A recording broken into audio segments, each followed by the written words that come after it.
Hey, it's Cliff, and it's that time in the week where I do a Sologenic / Coreum video. I usually wait until there's a good amount of news because I don't want to waste my time researching it, and I don't want to waste your time with a video that doesn't have actual good content. But this week, there was actually a lot of good Sologenic and Coreum content. I think one of the things that people have been thinking about when it comes to Coreum is what is going on with this last airdrop. And I actually have some news about that in this video. I know that probably about 6 months ago, they made a tweet about it saying they were going to actually distribute all of this. And then we didn't hear anything for another 6 months or so. And it seemed to upset quite a few people who are wondering, are they just going to take this and hold it for themselves? Who's actually going to get this airdrop? Well, they're going to actually explain it a little bit more from what I'm going to show you. So let me just go ahead and get into it. I got a tweet from Bob Ross, and there's actually a series of tweets with multiple different steps of news that they want to either attack at the end of this year or going into 2024. So it's actually a good tweet to have if you're somebody that's invested in either of these two coins. So let's go ahead and start it out. Bob Ross states, exciting times ahead as 2023 draws to a close. Coreum and Sologenic are gearing up for significant advancement in 2024. Read this thread to understand the updates. So moving down into it, let's just go ahead and get to bullet point 1. Coreum now implements ISO 20022 standard with smart tokens. A demo soon to reveal transfers between two financial institutions using this standard. This standard leads to a pilot program enabling these institutions to conduct internal fund transfer via Coreum's blockchain. So, okay, they're gonna give us a little taste of how this is gonna work, how they're gonna transfer these tokens back and forth. And then Bob has attached a diagram here which shows financial institution A. So step 1, they're going to generate a wallet. Step 2, they're going to fund the wallet. And step 3, they're going to generate the keys. Meanwhile, financial institution B is going to do the same, generate their wallet, fund the wallet, generate their keys. And at that point, they'll select a template. Moving on into the second picture, it kind of gives you a breakdown of how this is supposed to work. They have the balance of financial institution A. It kind of shows them initiating the session with a little bit of code. Then it shows it sending the assets and session confirmation. Meanwhile, financial institution B is doing a session confirmation of the funds and then encrypting the message and generating the smart token. So that's how this is going to go down. A lot of what I'm seeing in this thread of tweets, it honestly just brings up more questions. Anytime they kind of hint at these things, it just makes me wonder, like, how is this working? When are you going to let us know? That kind of thing. Like, it just, they're little teasers. That's what these tweets are. Little teasers, and it doesn't give me enough. So when I'm seeing this, it's going to be a pilot demo. Is in this pilot demo, are you going to have like a sponsored institution? Are we going to have something like, I don't know, Bank of America, and they're going to transfer to this other bank B? That'd be good if you actually get some huge financial institutions on board just to kind of be there to try it out. Maybe they would get on board just to see it, that kind of thing. But we don't know. It's just going to be a demo. Says there's a demo soon to reveal transfers between two financial institutions. Okay. Is that a demo with just stating institution A? Or are you gonna actually show us like, hey, we're working with these guys?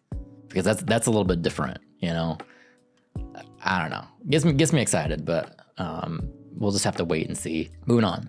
2 independent teams are set to launch DAO protocols and DEXs on Coreum. This opens opportunities for more projects to build on Coreum, issue tokens for their ecosystem, create liquidity pools, and utilize Coreum's DEX for trading activities. Of course, we want that. We want more people building on Coreum. That's what we definitely need. Moving on, get ready for the new two-way cross-chain bridge between XRPL and Coreum, enabling seamless asset transfers like XRP and Solo between both chains. Coreum is also adding support for chains like AVAX and BNB through IBC. A world of possibility awaits for developers. So we want that interoperability. We want people actually being able to transfer back and forth. More money that flows into Coreum and you're holding Coreum, the more money you're gonna make, right? It really is as simple as that. This is something we really want to see. Coreum is poised to be listed on several leading exchanges in December and the upcoming months. Widening its global reach, this development will increase the accessibility for Coreum ecosystem globally. So I'm looking at this, I'm like, okay, we're coming up on a bull market. 2025 is right around the corner. There's going to be a big price increases. That action is coming, and it's going to be here before you know it. Think how quickly 2023 has came and gone, right? 2024 is going to be gone, and we're going to be looking at a bull market, or maybe the bull market starts in 2024. Personally, I think it's going to be 2025. But the point of this is we need as many on and off ramps into Coreum and Sologenic we can get, because those people are going to FOMO in. And I know there's just a lot of money that can flow into this from FOMO. People FOMO here, people FOMO everywhere, really. Not even American exchanges, just everywhere. We need as many exchanges as possible so money flows into this and can flow into it easily. We need exchanges that are super easy to sign up for, like Coinbase, the Binances. It's not hard to get an account or to onboard money. That's what we need, because obviously the more money that people can FOMO in, the more money you're gonna make when you sell in 2025. And I like how he hashtag guessed the names here. Like, come on, man, just tell me who you got. Anyway, moving on. Sologenic is actively engaging with various companies to utilize SoloNex, aiming to create diverse institution solutions for sectors such as real estate and beyond, broadening the horizon of tokenization. That's definitely the challenge for Solo when it comes to tokenization for real estate and things. I see that they're actively working on it. So it says they're engaging with various companies, but again, that's just a teaser. Like, it doesn't tell me like who are these companies. Is it a small company, or like a company that's just starting out and they want to be like the go-getter startup that tries tokenization, or is this somebody that's already well established and has money on the table already? Like, that's what I want to know. Like, what are we looking at? Is it big news, or is it like a small? Is it a big fish? Is it a small fish? What are we working with? Sologenic has signed an LOI regarding a new acquisition option involving a broker-dealer firm with the essential security broker license. This strategic movement is crucial for the upcoming launch of on-demand tokenization gateway, legal due diligence in progress. So I look at this, I'm like, okay, well, they've signed a letter of intent. It's good paperwork. It's moving in the right direction. It doesn't really hype me up that much.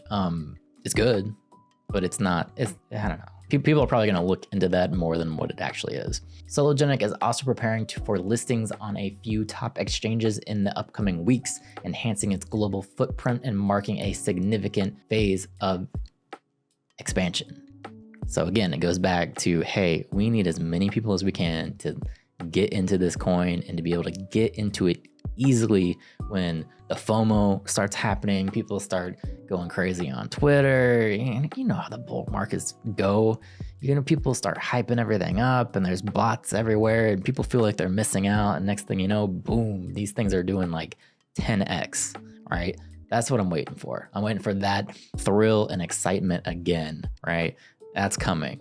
It's coming again in 2025. And then finally, this is the thing that everybody's been waiting for. It says, for the approximate 20 million Coreum tokens from earlier airdrops, participation guidelines for solo holders will soon be announced. The initial idea is to allocate the final airdrop to long-standing ecosystem supporters with larger holdings. More details forthcoming early next year.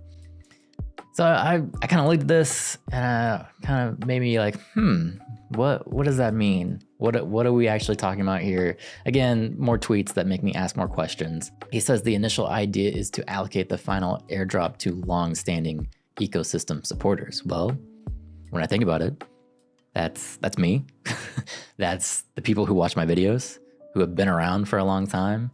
But then he talks about with larger holdings.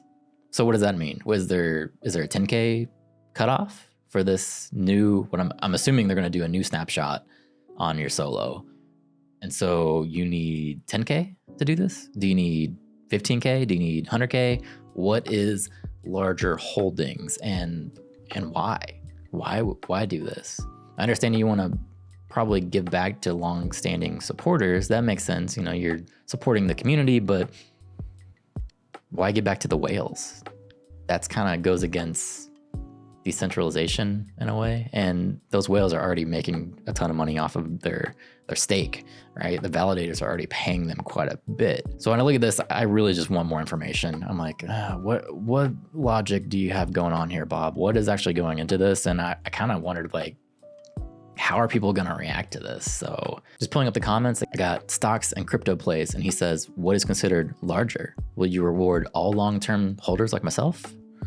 And then he says, what if we have our solo on Uphold? Well, most likely Uphold will participate in the snapshot like they did last time. But again, you'd have to reach out to your exchange and confirm if they're going to participate or not. So this guy says, so does this mean that I'm not a large holder, but been here since you were running Coinfield and get nothing? Probably not.